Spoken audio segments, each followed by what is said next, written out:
Jackson Radio Show.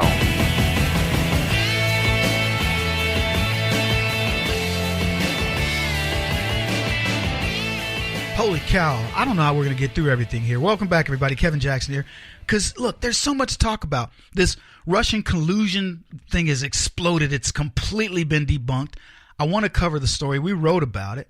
It's been debunked. And yet, we got Mueller, who's added somebody else like a digital forensic guy to his team because he wants to look at how things could have happened. It's ridiculous. But you know what? Go for it. If that's the ruse that you want to take it through, fine. Because you know what it's going to do? It's going to drag out through 2018. And at some point in this year, before the election, we're gonna learn what's happening. Mueller may get fired. I don't know what will happen, but it's going to blow up, and it won't blow up on us. The shrapnel is going to hit all these freaking Democrats that believe in this ruse. And so are all these other ones.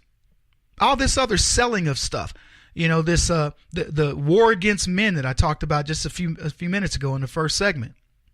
It's all going to blow up. We just found out about this Twitter guy who says he's going to expose all of the president's tweets. Well, okay, fine. I don't think Donald Trump tweets anything or even deletes tweets that he gives a crap about. But if that's what the guy's going to do. And I'll talk about that with respect to social media. Because social media on the left is not to be trusted. So we have that. And then we had the House Oversight Committee who essentially said they're declassifying this DOJ FBI dossier. That's going to be a huge blow up for the left. Now, the other people are going, oh, Kevin, they're releasing it because they're trying to get people preemptively to be able to read it and know what to say and all that. Fine. Look, here's what I can tell you about all that kind of stuff. There are some very smart people, the Trey Gowdies of the world, people like that, who say, I mean, I wouldn't want to try to get something by Trey. I'll just put it to you that way. So Donald Trump's innocent. He's like, look, whatever you want to ask me, ask me. You need data, you can have it. I don't care. I'm innocent. It's very easy to keep the story straight when you're innocent. When you're guilty, oh my gosh, the nuance, the things that you got to think about are so crazy. You cannot think of it all. Look, I watch these crime shows. I consider myself an aficionado. And I think about how they figured something out on the most minute detail. And it's because as smart as you are, you're not smarter than the collective brains of all the people who have individual expertise. And they put that thing together and it builds a cyborg. You know, it isn't a human. It's a cyborg that can throw you off of a cliff. You know what I mean? It's just a beast you have no clue about. It's brain power like you've never seen. Because it's every expert, a fiber expert analysis guy, a blood expert analysis guy, a DNA guy, whatever. And you can be brilliant, but you can't be brilliant in everything, broski. So anyway, we got that. And there's so much to talk about. I just learned that Daryl Issa, it's Issa, right? I don't know. Why does he have the second S?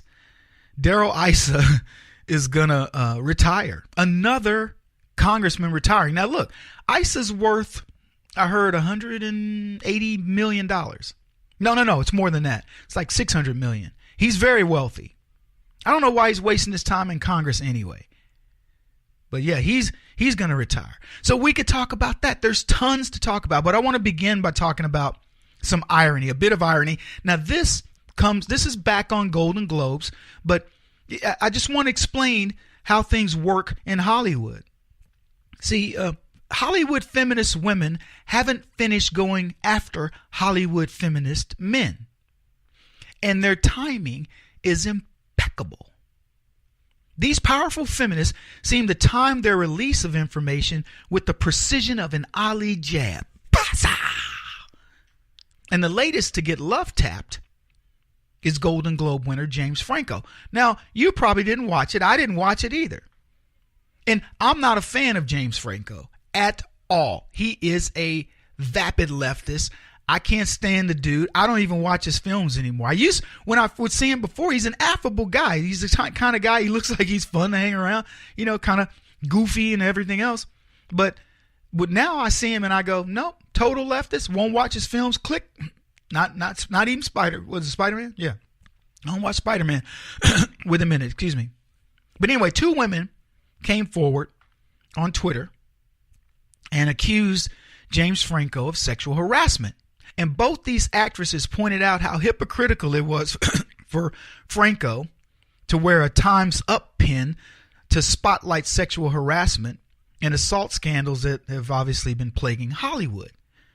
One of them, I don't know what she tweeted, but it was something like, "Hey, James Franco, nice Time's Up pin at the Golden Globes. Remember a few weeks ago when you told me the full nudity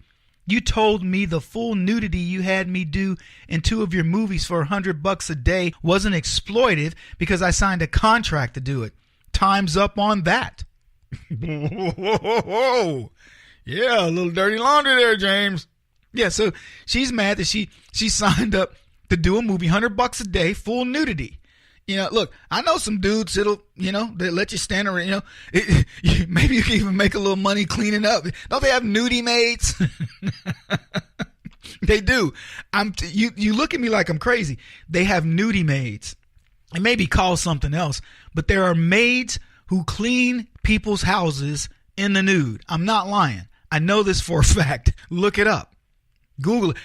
Half time people think I'm just kidding, but I'm not kidding. There's nudie maids. And so why not pay your $100 and get your house cleaned? Anyway, this girl's getting paid $100 a day. She did sign a contract. What's her problem? And here was another one. She says, cute. This was from Violet Paley. And she says, "Cute Time's Up pin, James Franco. Remember the time you pushed my head down in your car towards your exposed penis, and the other time you told my friend to come to your hotel when she was 17 after you had already been caught doing that to a different 17-year-old? So here again, we got this Hollywood hypocrite, James Franco, standing up there in his black with his Time's Up pin, and it turns out he's a lech.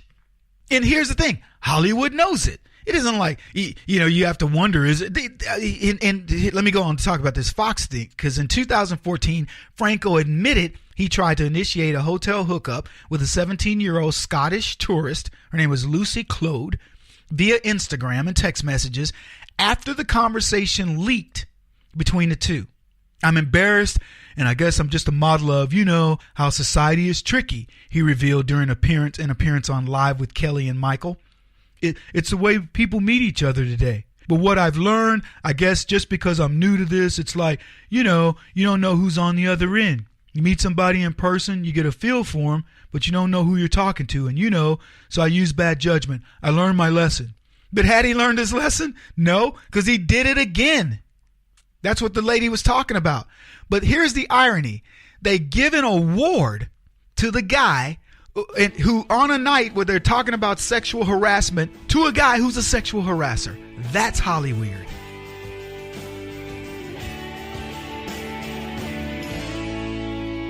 This is the Kevin Jackson Radio Show.